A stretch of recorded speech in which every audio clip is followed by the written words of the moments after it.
कहानी की शुरुआत होती है सन 1962 से, जहां हमें पैसिफिक ओशियन के बीचों बीच एक बहुत ही बड़ा शिप दिखाया जाता है जिसका नाम एंटोनिया गजा है। इस शिप पर टोटल 600 पैसेंजर्स मौजूद हैं जो न्यूयॉर्क की तरफ जा रहे हैं। इस शिप में पार्टी चल रही होती है, जहां एक बहुत ही खूबसूरत सिंगर गाना गा रही होती है और सभी लोग उस सिंगर के गाने को एंजॉय करते हुए मजे से डांस कर रहे होते हैं। शिप पर मौजूद सभी लोग बहुत ज्यादा खुश थे, लेकिन इन्हें पता नहीं था कि कुछ मिनट बाद उनके साथ कुछ ऐसा होने वाला है जिसके बारे में सोचने से भी डर लगता है। तभी हम देखते हैं कि एक आदमी इंजन रूम से एक लीवर ऊपर की तरफ उठाता है। लीवर के ऊपर उठते ही एक तेज नुकीला वायर टाइट होकर सब लोगों के आर पार चला जाता है। देखते ही देखते सब लोगों के बॉडी के दो टुकड़े होने लगते हैं। यह एक बहुत ही दर्दनाक माहौल था, जहां चारों तरफ खून ही खून फैला हुआ था। एक बच्ची जिसका नाम केटी है वह बच जाती है क्योंकि उसकी हाइट कम थी, जिस वजह से वायर उसके सर के ऊपर से होता हुआ गुजर जाता है। इसके बाद हमें 40 साल के बाद का सीन दिखाया जाता है, जहां हम कुछ लोगों को देखते हैं जो एक टग बोट की मदद से एक बड़े शिप को खींच कर ले जा रहे होते हैं। तभी अचानक वह पुराना शिप डूबने लगता है। यह देखकर ग्रुप का लीडर अपनी टीम में से एक लड़की जिसका नाम मर्फी है उसे उस पुराने शिप पर भेज देता है। मर्फी जब उस पुराने शिप पर पहुंचती है तो उसे पता चलता है कि पुराने शिप के निचले हिस्से में दरार पड़ चुकी है, जिस वजह से शिप में तेजी से पानी भरता जा रहा है और अगले 5 मिनट में यह शिप पानी में डूब जाएगा। मर्फी यह बात अपनी टीम के लीडर को बताती है। यह सुनकर टीम का लीडर मर्फी को ऑर्डर देता है कि जिस वायर से हम इस शिप को खींच रहे हैं उस वायर को आजाद कर दो और फौरन वहां से निकलकर हमारे पास डक बोर्ड पर पहुंचो, क्योंकि हम इस पुराने शिप को छोड़कर जाने वाले हैं। तभी टीम के दो और साथी भी मर्फी के पास पहुंच जाते हैं और वह भी मर्फी को बाहर निकलकर शिप को छोड़ने के लिए कहते हैं। लेकिन इस शिप को ढूंढने में उन्हें 3 महीने लगे थे, जिस वजह से मर्फी इतनी आसानी से इस शिप को छोड़कर नहीं जाने वाली थी। वो शिप को बचाने के लिए नीचे पानी में कूद जाती है, जिसे देखकर ऊपर बैठे दो साथी भी औजार लेकर मर्फी के पीछे कूद जाते हैं। यह तीनों जैसे तैसे करके शिप को डूबने से पहले ही उसकी दरार पर वेल्ड करके शिप को डूबने से बचा लेते हैं और इस शिप को यह लोग मार्केट में बेचकर बहुत सारा पैसा बना लेते हैं और यह पैसा टीम का लीडर सभी लोगों में बराबर बराबर बांट देता है।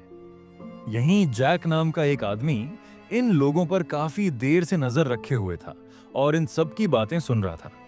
उसे पता चल जाता है कि यह लोग समुद्र में जो शिप गायब हो जाते हैं, ये लोग उन शिप्स को ढूंढ निकाल कर मार्केट में बेचकर पैसा कमाते हैं। जैक नाम का वह आदमी इनके पास आता है और इस टीम के लीडर को एक शिप के बारे में बताता है जिसमें खजाना छुपा हुआ है। जैक असल में उस शिप की बात कर रहा था जिसे 40 साल पहले एक अनजान आदमी ने लीवर खींचकर सब लोगों को मार दिया था। टीम के लीडर ने भी उस 40 साल पहले गायब हुए एंटोनिया गजा नामी शिप के बारे में सुना था। टीम का लीडर कहता है कि इस शिप को बहुत से लोगों ने ढूंढा, पर आज तक वो शिप किसी को भी नहीं मिला। जैक टीम के लीडर से कहता है कि मुझे पता है कि वह शिप समुद्र के किस हिस्से में है। अगर हम इस शिप को लाकर मार्केट में बेचेंगे तो हम रातों रात अमीर हो जाएंगे। पैसों का सुनते ही ग्रुप के सारे लोग इस मिशन के लिए तैयार हो जाते हैं और अगले ही दिन ये लोग अपने टग बोट में उस एंटोनिया गजा नाम की शिप को ढूंढने निकल पड़ते हैं। कई दिनों के सफर के बाद ये लोग समुद्र के एक बहुत ही वीरान जगह पर पहुंच जाते हैं, जहां टीम के एक आदमी को किसी शिप के आसपास होने का सिग्नल मिलता है। ये लोग समझ जाते हैं कि वह शिप जो आज से 40 साल पहले खो गया था वह यहीं कहीं पर है। थोड़ा ही आगे बढ़ने पर इनके सामने एक बहुत ही बड़ा शिप आ जाता है। ये वही शिप है जिसे हमने कहानी की शुरुआत में देखा था और ये शिप पिछले 40 सालों से समुद्र में गायब हो गया था। इस शिप को देखकर यह सभी लोग बहुत ज्यादा खुश हो जाते हैं और उन्हें लगता है कि इस शिप को बेचकर यह लोग माला माल हो जाएंगे। अब टीम का लीडर दो लोगों को डग बोट में ही रहने के लिए कहता है और खुद कुछ साथियों के साथ उस पुराने शिप की जांच के लिए अंदर चला जाता है। अंदर जाते ही इन लोगों को बहुत ही अजीब सी आवाज आने लगती है, जिसे सुनकर ये लोग घबरा जाते हैं। इसके बाद टीम का लीडर अपने साथियों को आगे बढ़ने के लिए कहता है। ये लोग उस आवाज को फॉलो करते हुए एक बड़ी सी घड़ी के पास पहुंचते हैं, जहां यह लोग देखते हैं कि उस घड़ी का कांटा अभी भी हिल रहा है। कुछ देर बाद अचानक उस घड़ी का कांटा रुक जाता है। यह देखकर उन्हें कुछ अजीब लगता है। अब ये लोग शिप की ओर जांच करने के लिए आगे बढ़ते हैं। अंदर यह जहाज पूरी तरह से बिखर चुका था, जहां सारी चीजें टूट चुकी थीं और जहाज के लोहे में जंग लग चुका था।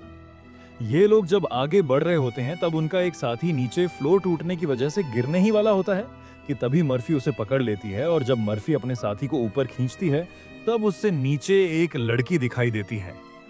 ये वही लड़की है जो आज से 40 साल पहले यानी कि सन 1962 में शिप में अकेली बची थी, जिसके सिर के ऊपर से वायर गुजरा था। लेकिन हैरान करने वाली बात यह थी कि 40 साल बाद भी उसकी उम्र उतनी ही थी, जिसका मतलब यह है कि यह उस लड़की की आत्मा है। मर्फी उस लड़की को जब दोबारा देखती है तो वह लड़की अचानक कहीं गायब हो जाती है। अब ये लोग जैसे तैसे करके अपनी साथी को ऊपर की ओर खींच देते हैं। यहाँ मर्फी को कुछ समझ नहीं आता कि उसने जो देखा वह सच था या फिर कोई वहम। लेकिन यह सब देखकर मर्फी बहुत ज्यादा डर जाती है। अब यह शिप बहुत ही ज्यादा बड़ा था, इसीलिए ये लोग इसे और एक्सप्लोर करने लगते हैं और चलते चलते शिप के मेन कैबिन तक पहुंच जाते हैं, जहां जांच करते हुए उन्हें एक डिजिटल वॉच मिलती है। ये देखकर ये लोग कंफ्यूज्ड हो जाते हैं, क्योंकि आज से 40 साल पहले इस तरह की डिजिटल वॉच नहीं हुआ करती थी।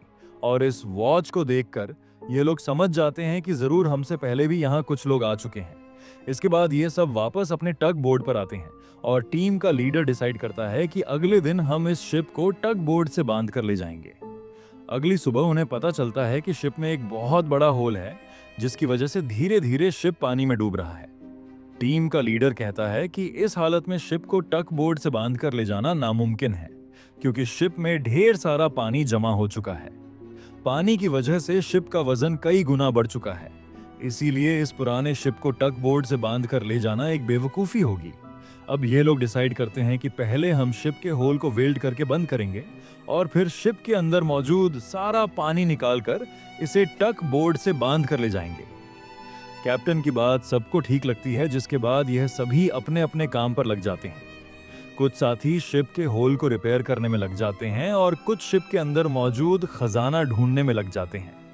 मर्फी खजाने की जांच में आगे बढ़ते हुए एक स्विमिंग पूल के पास पहुंचती है। स्विमिंग पूल को देखकर वह हैरान रह जाती है, क्योंकि स्विमिंग पूल पर ढेर सारे गोलियों के निशान थे। अब वह स्विमिंग पूल से जब ऊपर की तरफ आ रही होती है, तभी एक बार फिर से वह लड़की मर्फी के सामने आ जाती है, जिसे देखकर डर के मारे मर्फी वापस नीचे पूल में गिर जाती है। उसका सर तेजी से स्विमिंग पूल के फ्लोर से टकराता है और खून निकलना शुरू हो जाता है, पर स्विमिंग पूल उसके खून को अब्सॉर्ब कर लेता है। मर्फी एक बार फिर से जब ऊपर देखती है तो वह लड़की वहां नहीं थी और अब वहां पर जैक होता है। जैक मर्फी को स्विमिंग पूल से बाहर निकालने में मदद करता है। बाहर निकलते ही मर्फी जैक से कहती है कि मैंने अभी अभी यहाँ पर एक लड़की देखी है, लेकिन पता नहीं वह अचानक कहाँ गायब हो गई। जैक मर्फी से कहता है कि यह तुम्हारा वहम होगा, यहाँ पर कुछ भी ऐसा नहीं है।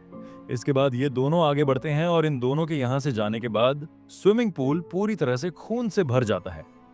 दूसरी तरफ टीम के लीडर को उस पुराने शिप के कैप्टन का रूम मिल जाता है। टीम का लीडर जब रूम के अंदर जाता है तो रूम काफी बुरी हालत में था। रिसर्च करने पर टीम के लीडर को वहां पर कुछ भी खास नहीं मिला। जब टीम के लीडर की नजर सामने टेबल पर पड़ती है तो वह देखता है कि टेबल पर एक शराब की बोतल और ग्लास में किसी ने पैक बनाकर रखा है। यह सब देखकर ऐसा लग रहा था जैसे अभी अभी कोई शराब पीकर चला गया हो।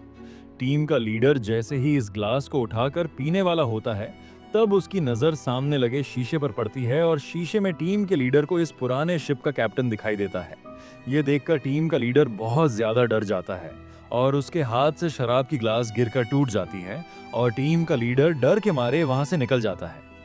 इस शिप पर सभी के साथ अजीब और गरीब इंसिडेंट्स हो रहे थे। टीम का एक साथी जिसका नाम मार्क है, उसे शिप पर किसी लेडी सिंगर के गाने की आवाज सुनाई देने लगती है। वह उस आवाज को फॉलो करते हुए शिप के ग्राउंड एरिया में पहुंच जाता है, जहां पर वह लेडी सिंगर भी मौजूद होती है। ये वही सिंगर थी जिसे हमने कहानी की शुरुआत में देखा था। दूसरी तरफ मर्फी और जैक आगे बढ़ते हुए एल्ड्री रूम से बाहर जाने वाले गेट को जैसे ही खोलते हैं, तभी अंदर जमा हुआ सारा पानी उनके ऊपर आ जाता है, जिसमें कई सारे लोगों की डेड बॉडीज थी। मर्फी और जैक डर के मारे वहां से आगे बढ़ने लगते हैं। आगे बढ़ते हुए उनके सामने एक कैबिन का दरवाजा खुलता है। अंदर जाने पर जैक को एक बहुत ही लग्जरी कार मिलती है, जिसे देखकर वह बहुत खुश होता है। पर मर्फी को यहाँ कुछ गड़बड़ महसूस होता है, इसीलिए वह जल्दी ही यहाँ से निकलना चाहती थी। तभी एक दूसरे रूम से उन्हें कुछ हिलता हुआ नजर आता है। जब ये दोनों उस चीज के करीब आते हैं और उसके ऊपर रखा हुआ सामान हटाकर देखते हैं तो उनकी आंखें खुली की खुली रह जाती हैं, क्योंकि वहां पर सोने से भरा हुआ एक बॉक्स पड़ा था। यह देखकर मर्फी अपने बाकी साथियों को तुरंत बुला लेती है, और जब सब यहाँ पहुंचते हैं तो सामान हटाने पर उन्हें इसी तरह के 9 बॉक्स मिलते हैं, और हर एक बॉक्स में 28 गोल्ड प्लेट्स पड़ी हुई थी, जिसे देखकर सभी की खुशी का ठिकाना नहीं रहता, क्योंकि यह सभी रातों रात अमीर हो गए। इतने बड़े खजाने को ढूंढने के बाद ये लोग डिसाइड करते हैं कि इस शिप को यहीं छोड़ देंगे और सिर्फ सोना यहाँ से लेकर जाएंगे। जिसके बाद ये लोग सारा का सारा गोल्ड अपने टग बोट पर रख देते हैं, और अब ये लोग यहाँ से निकलने की तैयारी करते हैं।